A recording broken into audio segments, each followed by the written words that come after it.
എല്ലാവർക്കും നമസ്കാരം. നല്ല മനുഷ്യർക്കിടയിലാണ് നമ്മളെങ്കിൽ ജീവിതത്തിൽ നന്മ കണ്ടെത്താൻ എളുപ്പമാണ്. നല്ല മനുഷ്യരുമായുള്ള സഹവർത്തിത്വം നമ്മുടെ വ്യക്തിത്വത്തെ കൂടുതൽ മനോഹരമാക്കും. നിരന്തരം ഉപദ്രവിക്കുകയും നിഷേധ ചിന്തകൾ പകർന്നു തരികയും ചെയ്യുന്നവർ നമ്മുടെ വ്യക്തിത്വ വികാസത്തെ തെറ്റായി സ്വാധീനിക്കുന്നവരാണ്. അവർ വിഷം ചീറ്റി നമ്മുടെ വളർച്ചയെ തടയും. ഒരു ചെടിയുടെ വളർച്ച നമ്മളൊന്ന് ധ്യാനിച്ചേ. വിഷലിപ്തമായ ഒരു അന്തരീക്ഷത്തിലാണെങ്കിൽ ആ ചെടി മുരടിച്ചോ വാടിയോ പോകില്ലേ? എന്നാൽ അനുകൂലമായൊരു പശ്ചാത്തലത്തിലാണ് അത് വളരുന്നതെങ്കിൽ പടർന്ന് പന്തലിച്ച് ഒരു മനോഹര കാഴ്ചയായി തീരുകയില്ലേ?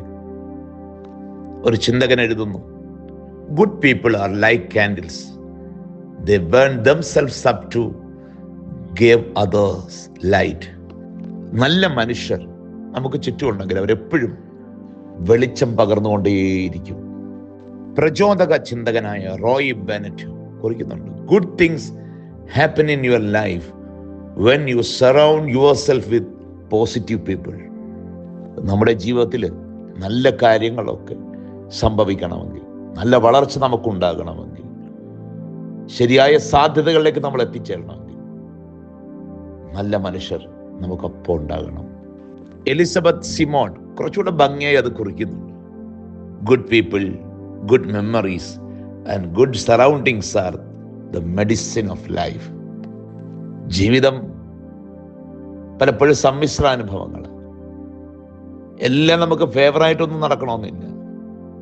പക്ഷേ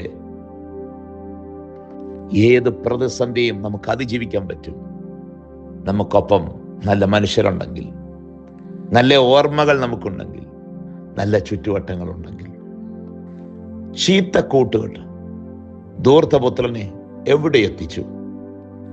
എപ്പോൾ അതിനെ വലിച്ചെറിയുവാൻ അവൻ തയ്യാറായോ, അവനിൽ ഒരു വലിയ മാറ്റം, പരിവർത്തനം ഉണ്ടാവുകയാണ്.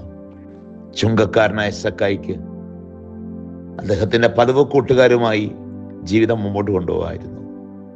പക്ഷേ സ്വസ്ഥതയും സംതൃപ്തിയും കിട്ടില്ല. അവൻ്റെ ചങ്ങാതിയായി അവൻ ക്രിസ്തുവിനെ കണ്ടെത്തി. ജീവിതത്തിൽ വരുന്ന മാറ്റം നമ്മൾ ഒരു നിമിഷം ഒന്ന് ആലോചിച്ച്.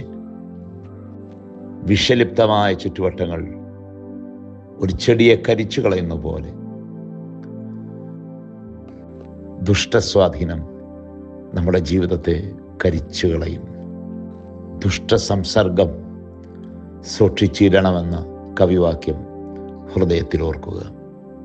സദൃശ്യവാക്യം 13-ാം അധ്യായം 20-ാം വാക്യം, ജ്ഞാനികളോടുകൂടെ നടക്കാം, നീയും ജ്ഞാനിയാകും. ഭോഷന്മാർക്ക് കൂട്ടാളിയായവനോ വ്യസനിക്കേണ്ടി വരും. ഒരു നിമിഷം ഹൃദയ കണ്ണുകളെ ദൈവത്തിങ്കലേക്ക് ഉയർത്താം. കർത്താവേ, ഈ ലോക ജീവിതം പരിശുദ്ധാത്മ കൃപയിൽ നയിപ്പാൻ ഞങ്ങളെ സഹായിക്കണമേ. ജീവിത വഴിയിൽ ധാരാളം മനുഷ്യരെ ഞങ്ങൾക്ക് അഭിമുഖീകരിക്കേണ്ടതായിട്ടുണ്ട്. എന്നാൽ ദുഷ്ട സ്വാധീനം ഞങ്ങളുടെ ജീവിതത്തിൽ ഉണ്ടാകാതിരിപ്പാൻ പരിശുദ്ധാത്മജ്ഞാനം കൊണ്ട് ഞങ്ങളെ നിറയ്ക്കണമേ. നന്മയെയും തിന്മയെയും തിരിച്ചറിഞ്ഞ് ജീവിപ്പാൻ തക്കവണ്ണം ആത്മാവിൽ ഞങ്ങളെ ബലപ്പെടുത്തണമേ. കർത്താവേ, തിന്മയുടെ ആഗ്രഹം ഞങ്ങളിലേക്കാകുന്നു. അത് ഞങ്ങളെ കീഴ്പ്പെടുത്തുവാൻ ഇടവരരുതേ. ഭോഷന്മാർക്ക് കൂട്ടാളിയായവനോ വ്യസനിക്കേണ്ടി വരുമെന്ന് തിരുവചനത്തെ ഞങ്ങൾ ഓർക്കുന്നു. കർത്താവേ, തിന്മ പ്രവർത്തികൾക്ക് കൂട്ടാളിയാകാൻ ഞങ്ങൾക്കൊരിക്കലും ഇടവരരുതേ. തിരുവചനത്തിൻ്റെ വെളിച്ചം ഞങ്ങളുടെ ഹൃദയങ്ങളിൽ പകരണമേ. പ്രത്യേകിച്ച് ഞങ്ങളുടെ കുഞ്ഞുങ്ങൾക്ക് വേണ്ടി പ്രാർത്ഥിക്കുന്നു. അനേക ചെറുപ്പക്കാർ ലഹരിയുടെ വലയത്തിൽപ്പെട്ട് ദുഷ്ട കൂട്ടുകെട്ടുകൾക്ക് അടിമകളായിത്തീരുന്നു. കർത്താവെ, ദമസ്കോസിലെ പടിവാതുക്കൽ വെച്ച് ശൗലിനെ വിളിച്ച് വേർതിരിച്ചതുപോലെ ഞങ്ങളുടെ കുഞ്ഞുങ്ങൾക്ക് നല്ല മാർഗം അവിടെ നോദിക്കൊടുക്കണമേ. പ്രകാശത്തിൻ്റെ വഴികൾ അവർക്ക് ലഭിക്കണമേ. ഞങ്ങളുടെ കുറവുകളെ പോക്കണമേ. ആയത് പിതാവിൻ്റെയും പുത്രൻ്റെയും പരിശുദ്ധാത്മാവിൻ്റെയും നിസ്തുല നാമത്തിൽ തന്നെ ദൈവം തമ്പുരാൻ എല്ലാവരെയും അനുഗ്രഹിക്കട്ടെ.